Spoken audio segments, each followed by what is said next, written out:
প্রধানমন্ত্রী যাকে বলছে আমি অমুক কোম্পানির মালিক হতে চাই, আর তার ছোটো ভাই পড়াশোনা করে নেই, সে বলছে আমি আপনার ড্রাইভার হতে চাই। কে জ্ঞানী?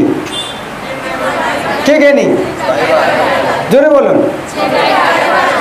যে ড্রাইভার হতে চায়। তাহলে কেউ যদি বলে না ও তো IIT পাস, ওই জ্ঞানী নাকি পড়াশোনা করে ও জ্ঞানী?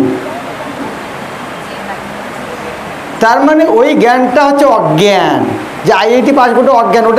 ওটা থাকার জন্য ড্রাইভার হওয়ার কথা ভুলেই গেছে। এত যেন সুযোগ আছে সে কথাটা ভুললো কী করে?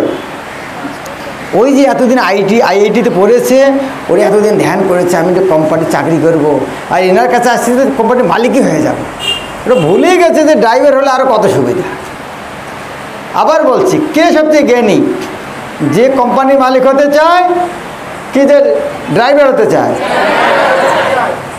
তো যে ভগবানের কাছে অনেক কিছু চায় আর কেউ সেবা করতে চায়, কে বুদ্ধিমান? তো হরে কৃষ্ণ মহামন্ত্রটা কি? সেবা করতে চাওয়া। তাহলে যে হরে কৃষ্ণ মহামন্ত্র করছে তার চেয়ে দুনিয়ায় বুদ্ধিমান কেউ আছে? কেন তাকে বুদ্ধিমান ব্যক্তি বলা হচ্ছে? যেহেতু সে হরে কৃষ্ণ মহামন্ত্র করছে। তাহলে সবচেয়ে জ্ঞানী বস্তু কি? সবচেয়ে জ্ঞান কি? বড় জ্ঞান কি? হরে কৃষ্ণ কৃষ্ণ কৃষ্ণ হরে হরে, হরে রাম রাম রাম হরে।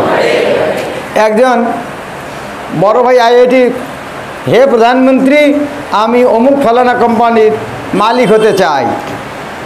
আর একজন চিঠি লিখছে, ছোটো ভাই আমি আপনার ড্রাইভার হতে চাই। এই দুটো লেটার থেকে প্রধানমন্ত্রী কাকে জ্ঞানী মনে করবে?